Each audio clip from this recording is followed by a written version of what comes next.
na parang supermarket na maliit. Pasok kami doon, parang 7-Eleven. Pagpasok namin doon, sabi ko kay JP, parang sinusundan tayo ng Infinix. Sabi niya, anong Infinix? Yung kotse, sabi ko, ayun, silipin na sa labas. Pag sumilip, sabi ko, huwag mong silipin. Nasa loob tayo, salamin naman to. Makikita mo yan. Nakita niya, sabi ko, oo nga. Sabi ko, bumili tayo ng kahit ano. Bumili siya ng seat. So, ako nang bumili yung Yossi ako. Sabi ko, huwag tayong dadaan sa mismong kasada. May mga nakaparada sa sakyan. Sa likod tayo ng sasakyan. Siya nasa kabila. Para pagkita natin yung nakaparada sa sakyan. Ganun nga ginawa namin. Sumusunod pa rin yung kotse talaga. Tapos sabi ko, ligo tayo dito. May daan dito. Ligo kami dun. Eh, di kasya sa sakyan dun eh. Umabante. Paano kinita? Paglabas na naman namin sa kabila, siguro mga ilang kanto pa bago doon sa nanay niya eh. Bago doon sa building nanay niya eh. Doon na naman yung kotse. Sabi ko na kay Jay, hayaan mo lang. Sabi ko, huwag mong lilingunin. Kasi may bit kami na paper bag eh. Rice cooker yung laman nun. Sabi ko, huwag mong lilingunin. Diretso lang tayo. Hanggang sa tumabi na sa amin yung kotse. Pero hindi naman binababa yung windshield. Lakad pa din kami, lakad. Hindi namin pinapasin.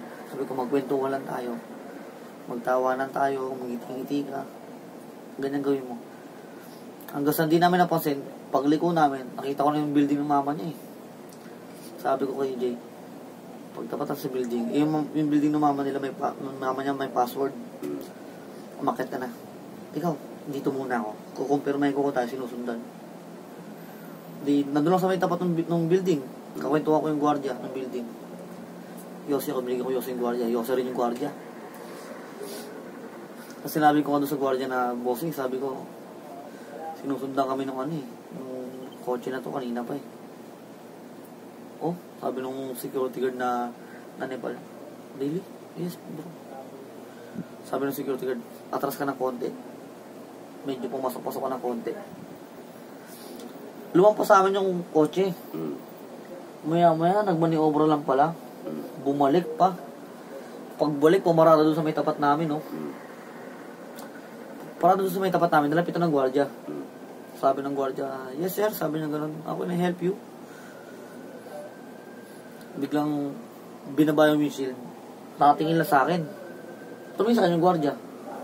Yung tingin sa akin ng gwardiya, naintindihan ko na parang pumasok ako sa loob. Pumasok ako, yung password, pumasok ako. Tapos hindi ako sumakay ng elevator. Kasi yung building, pag tingin mo gano'n, may parang blind spot. Nakatayo lang ako doon. Hindi nakita nung nasa labas eh. Akala makita ko ng elevator.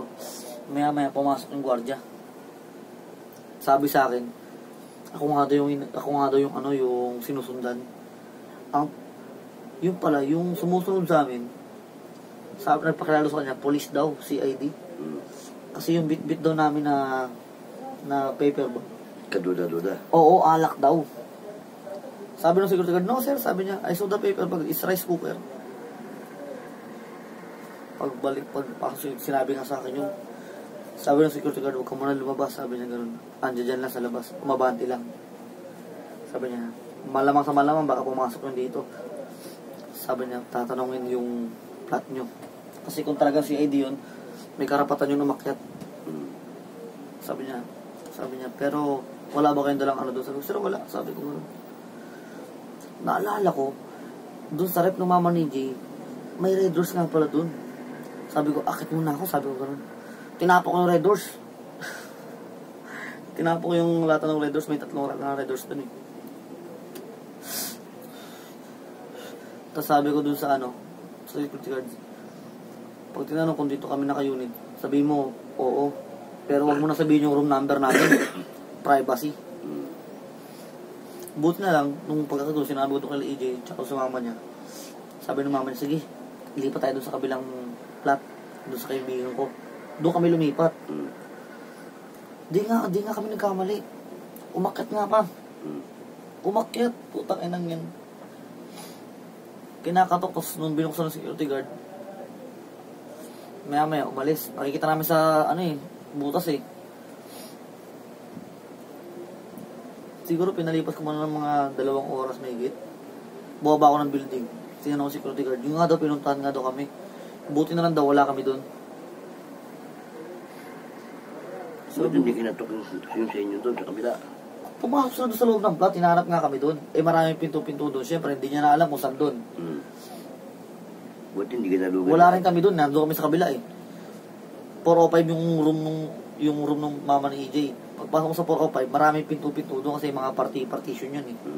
Hindi niya alam kung sino doon. Eh, pumunta kami sa kaibigan ng mama ni EJ, sinabi nga namin ganun. Nasa 407 kami. Pero tanaw namin pag sumilip kami sa aming pintuan. Kita namin. Sabi ko, inang yun.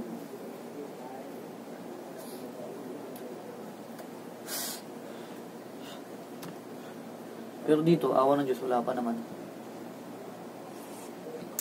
Wala naman dito ganun. Yung pagbaba namin ng Danligal Mercury, ang dilim. Hindi ko inano yung kung susunod ba, wala. Kasi sarado na yung barrier eh. Ang dilim lang, wala security guard. Kahit yung may parang dorm doon, di ba? Wala security guard yung sabi ni G. Mahaba-haba pala to, madilim ah. Sabi ko, sige. Sabi ko. Tagos na ng barangay yun. Eh, nakita namin yung burger machine eh. Sabi ko, wala yan. Lakad tayo, diretso tayo. Mas nakakatakot dumaan dito sa kabila, sa may Iran. Ito yung Petron, kalsadang pababang ganon, yung Iran. Mas nakakatakot dumaan doon. Maliwanag doon pa? Hindi madilim doon? Maliwanag nga, pero doon maraming maligno. Doon nga kami nung nasa Bantay Bayan pa ako noon. Doon kami nakakita nung ang tingin namin, van. Van siya na kulay puti. Hindi, parang gray. Parang gray yung van, parang ganito kulay. Ayan. Aparata. Doon hindi ko maniwala, girl. Dala ko yung tri-mobile ganyan.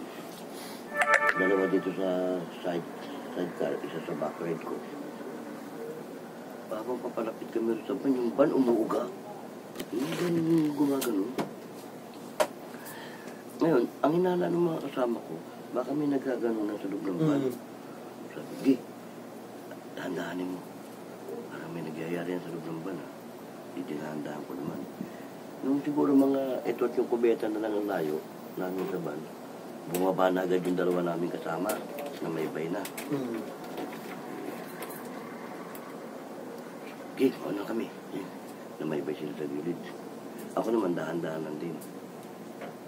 Kumbaga ako na lang naiwan mag-isa doon sa tri-mobile. Stop sa kanila. Utang ina, may mga kote nung malapit ako doon sa may van. Sinilip nila yung van eh, umuuga eh. Bigla nakita ko mga gago, nagtakbuhan papuntang highway. Di, padating akong ganyan. Kita ko sila takbuhan. Kumarada ako. Yung last night kong ganyan. Hindi ko makita, tintong loob eh. Tintong sa lamin eh. Rumireflect lang yung flashlight sa... ano ko eh. Ginawa ko, inarangkata ko yung tri-mobile. Pinuntahan ko sila sa... Kumakaway sila eh. Pinuntahan ko ron. Pagdating ko sa may taas, sa may highway, sabi ko, ba't kayo tumakbo? Sabi lagi, walang nagagano na sa loob. Ay, ba't tumugan? Alam mo yun, nakita namin doon sa harap, sa front seat ng driver seat. Utang na, sabi niya, hindi maipinta yung itsura ng nakaupo doon. At saka yung nandun sa loob ng van, 3 silang nasa loob. Hindi maipinta yung itsura. Paano nyo nalaman? Yung bintana dito sa left side, nakaawang, nakababa ng konti yung windshield, nakababa. Doon nila sinilip, last night, ganun yung loob. So sabi niya, kaya nagtakbuhan kami. Sabi ko, tara, balikan natin. Kakong dami natin, takot kayo dyan. Ngayon, may kasama kami, si Rebik. Sabi ni Rebik, hindi kumikibo si Rebik, sabi niya. Kanina ko pa sana kayo pipigilin, huwag na tayong tumuloy. Eh, meron dito yung meter day yun. Kanina ko pa sana kayo pipigilin na huwag na tayong tumuloy. Kaso, siyempre, proving tayo eh. Sabi niya, alam niyo ba, akala niyo ba yung nakaparada? Hindi. Yan yun. Karo ng patay. May kabaong sa loob yun. Nakakungayop yun ah. Sabi ko, tara, pag-grouping natin mamiyat nandiyan pa, magdalawang grupo tayo. Malipas lang kami ng mga kalahating oras, binalikan namin. Moving sa, wala na doon. Wala doon yung van. Wala na. Wala na. Tapos yung kinabukasan, nagtanong-tanong kami doon kung may iba na pumaparada. Kasi 3 gabi na namin nadadaanan yun eh. Kung may iba na pumaparada. Alam mo, sabi nung una naming bahay na napagtanungan, sabi niya, alam niyo sir, nagtatakang nga rin kami. Ba't may pumaparadang po ni Nadia dyan sa 10 oras ng gabi? Ban yung nakaparada dyan eh. Hindi ho. Kulinaria. Wala naman sabi ng nakatira dito na sa kulinaria nagtatrabaho. Pero ang tingin talaga namin, ban. Minamalit mata kami. Sabi nga ni Rebic, hindi naman ban yun eh. Kulinaria talaga yun eh. Tapos yung ano, inisip ko po, tangan to ah. Papadag ako rito. Ginawa ko nung pag-rubing namin ulit. 11:30 kami nag-rubing. Doon pa lang sa headquarters namin, kumarga na ako. Sabi ko, kung na-tiyempohan natin ito, di, ulit tayo tumaan dyan, di. Taki na ako na yun. Pinasok ko gano'n. Tapos, nung malapit na kami, putang na, tumalo na yung dalawa, tumalo na. Kakuliman ko yun. At tinuloy ko pa rin, lumapit ako, pinarada ko sa may tapat. Tapos, iban talagang tingin ko eh. Minamalik mata mo ko ah. Ganunin ko yung salamin eh. Yung sa harap. Takin na, biglang nawala. Nawala sa harapan mo? Naglaho. Yung ban, sabi nga nila, ano nangyari ki? Ang nakako yun, demonyo pa rin. Malak tayo sigurong biktimahin yan. Kayo ipapalit doon. Sabi nga ni Rebic, alam mo sa totoo lang, kung hindi na ikaw may dala ng Tri-Mobile, biktima talaga. Mambibiktima. Kaya lang sabi niya, ikaw may dala ng Tri-Mobile, alam nilang hindi kanila kaya eh. Pero kaya kanilang malikmatahin. Kung makako, gano'n mo, tingin ko ba? Eh, palibasa meron siya dito, nakikita na yung natural, di ba? Yung hindi kaya makita ng normal nating mata, nakikita niya. Yun, mula nung bayuhin ko yun, wala na. Kahit balik-balikan namin doon, gabi-gabi, wala na. Talagang naglaho siya, binayo ko talaga yung salamin. Pagbaba ko ng Tri-Mobile, iskrekatikin ko yung kamay ko. Ganunin ko yung salamin sa harap eh. Kasi sabi nila, yung nasa front seat daw nung driver seat, nakakatakot na yung itsura. Magkatabi raw eh. Yun ang binuwaran ko eh. Nawalang bigla. Kasi namin, mismo mga kasama ko nagtaka. Ano raw nangyari? Ano raw ginawa ko? Sabi ni Rebic, yun na, nung pag-ano namin, tagal pa namin nakaparada dun eh. Sabi ni Rebic, alam niyo ba, nung unang rubing natin na nadaanan natin yan, nung unang rubing namin, hindi namin pinansin yun kasi hindi namin nakitang gumagalaw eh. Kaya lang nung pangalawang rubing namin noon, pangalawang gabi, kaya namin pinansin yung dahil gumagalaw. Ang hinala naman ng mga kasama ko, baka naman gaganunan sa loob. Kasi ban eh. Sabi niya, nung unang daan pa lang natin dyan, napansin ko na yan. Tapos nakita ko na kung sino nasa loob niyan. Sabi niya, alam mo ba kung ano nasa loob yun? May kabaong sa loob yun pero walang laman. Tapos yung dalawa na nasa harap, demonyo sabi niya yun. Mambibiktima sana yun. Kung hindi lang si Agi ang driver natin, kung tayo-tayo lang nag-roving, may mabibiktima sa atin doon. Kaya ako nung sinabi mo sa akin ganun, na wala na yung takot ko, sabi ko, puta, demonyo to, kalaban natin to. Ako naman po, andyan po sa JP Morgan. Galing kami dito sa katrabaho ko sa may tunnel, sa Pitugo. Papunta yung malapit sa Isla Verde. Galing kami doon. Pauwi na kami, siguro alauna yun. Dumaan kami doon, kumain kami doon sa kanila. Pauwi na kami, kasama ko si Paul, yung taga dyan sa Native. Dalawa kami naglalakad. Lumampas kami ng Isla Verde. Nung doon na kami kila Manong Jun, Mm. paliko na kami dito. Yung sa may sapa, Mm. pagdating namin doon, yung poste, namatay yung ilaw, eh, hindi namin pinansin. Nung nakalampas na kami ng sapa, kasi daan namin Kingo, tapos ligo kami Harvard eh. Mm. Ang gusto nung kasama ko, dito kami dumaan sa may yung Pinos, kanto, Pinos, Pinos Pinos. ba yun? Mm. O Pinos doon, eh di ba mapuno doon? Mm. Sabi ko, kumita dyan pre. Pero nasa utak ko na, nung namatay yung poste, naisip ko na baka mamaya may sumalubong sa amin doon na kung ano. Mm. Eh yun nasa utak ko nun. Sabi ko, sige pre, dito na tayo. Dito na kami. Paglampas namin doon sa may sapa, naramdaman namin parang may sumusunod sa amin, narinig ko yung yapak eh. Sabi ko doon sa kasama ko kay Paul, sabi niya, Gi, baka naiihi ako. Sabi ko, ka na umihi, sabi ko, doon ka na umihi sa inyo, malapit na tayo eh. Sabi ko, naiihi talaga ako eh.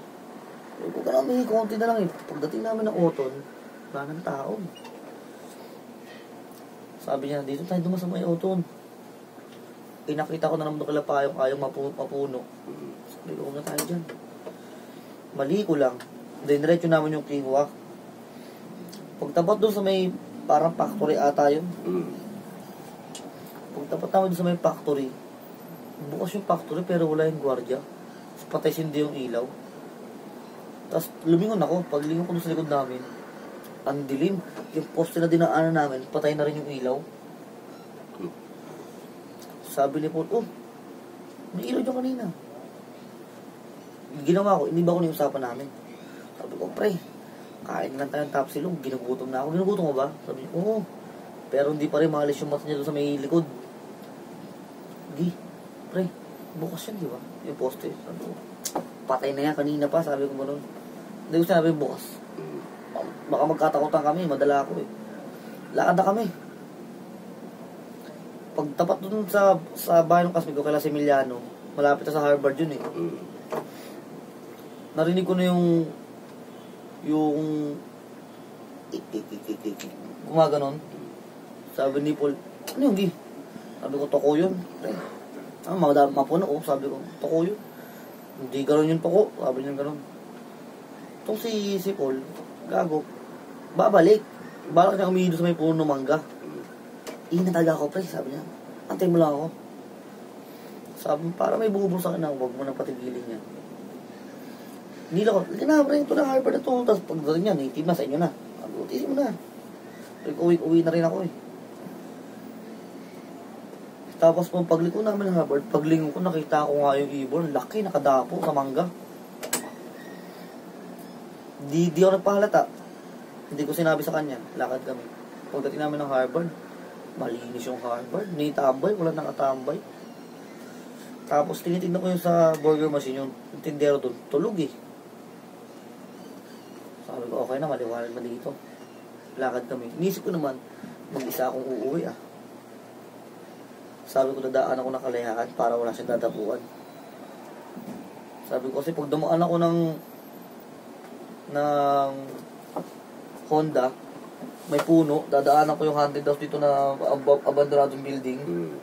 May puno pa naman sa may kanto ng P. Cortez. Mm. Sabi ko, Kalayahan ako. Sa Kalayahan ako dumaan, buti, wala na. Isa-isang namatay yung poste. Yung Kingwa na yan, nakaranas din kami dyan eh. Buti kasama ko lagi sa Rubing yung si Rebek. Galing kami ng Harvard. Hindi ko kami ng Kingwa. Papunta rin sa may baba. Hindi ko sana kami ng Pinos. Pag iko namin ng Kingwa ganyan, namamaybay na kami ng Kingwa. Sabi ni Rebek, "Gay, tigil mo." "Bakit?" "Tigil mo." Apat kami. "Bakit?" Sabi ni Kabal sa kanya. Tumingin si Rosa may sabi niya. Bubulong sa akin. May matandang nakatalukot yan sa may kanto ng nilikuan natin. Pero hindi ko kung gano'n. Nakalaman nakita. Wala ko nakikita. Ginanyan ko pa, inispat ko pa ng ilaw ng sinutok ko. Kaya nga siya sabi. Sa Pinos? Eh, mapuno yun dun eh. Oo nga. Sabi ko ba, ano yan ang Mr. G? Wala tinitesting ko yung manubela pa kasi parang matigas. Sabi niya, nakatingin sa atin dito yung kanto. Nakasalukot siya. Sabi ko, sa tingin mo, Vic, ano yun? Sabi niya, G, hindi yan ordinaryong tao. Sabi ko, ano ibig sabihin sa akin yung Vic? Balik na tayo, Vic. Sabi niya, balik na tayo. Sabi ko, bakit? Ano? Sabi niya, Gi, pag hindi tayo bumalik, may madidisgrasya sa atin. Pabulong lang yun para umarinig yung mga kasama ko, paporma-porma gano'n. Tayo na, balik tayo. Bakit? Balik tayo, may nakakalimutan daw, may nalaglag daw si Rebit doon sa may, wallet yata niya, o yun. Balik natin, balik kami. Balik namin ng Harvard. Tumigil kami yung malapit sa may kanto. Kulwari, may hinahanap si Rebit. Ano nawawala siya? Sabi niyo kasama namin. Yung wallet ko eh. Nawawala eh. Baka hindi dyan nalaglag. Bakit? Hindi yata dyan nalaglag yun. Baka kung saan yun. Sabi ko nga, Vic, baka hindi dyan. Tara, ano na kami ng Harvard. O ba't pa tayo bumalik dun? Ito na, dito tayo. Sayang gasolina natin, balik-balik tayo. Harvard kami.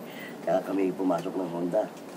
Pagdating doon sa Pinos, sa may kanto, kalapa yung ayon. Sabi niya, pasok tayo dito, sabi ni Kabal. Kanan tayo dito, pagos tayo sa may kabila. Sinipat ko ng ilaw yung ano. Sabi ko, ba't kanina papaganyan-ganyan ng ilaw? Ano ba inaano mo dyan? Sabi ko, sasabihin ko na sa inyo yung totoo, ha? Tumakbo na ang gustong tumakbo. Tinakot ko na mga putang na. Sasabihin ko na sa inyo yung totoo, ha? Tumakbo na ang gustong tumakbo. Nakikita niyo ba yung matandang nakatayo dyan sa may kanto? Saan? Ayan, oh. Pero wala naman. Wala naman sila nakita. Sabay, pinihit ko yung motor. Bahala na kayo. Iniiwan ko, takbo. Habol sa motor. Pagdating na sabihin, putang ina mo kang pinagod mo kang kantado kayo. Ang kulit-kulit niyo eh. Gustong-gusto niyo dyan eh. Kanina pa sa atin nakaabang yung matandang yan eh. Alam niyo ba kung bakit tayo bumalik ng Harvard? Nakita na namin nakatayo nga dyan. Tayo inaabangan yung gago kayo eh. O ngayon, gusto niyo? Sabi niya, putang ina niya. Sabi ko, hindi natin kaya yan. Masamang espiritu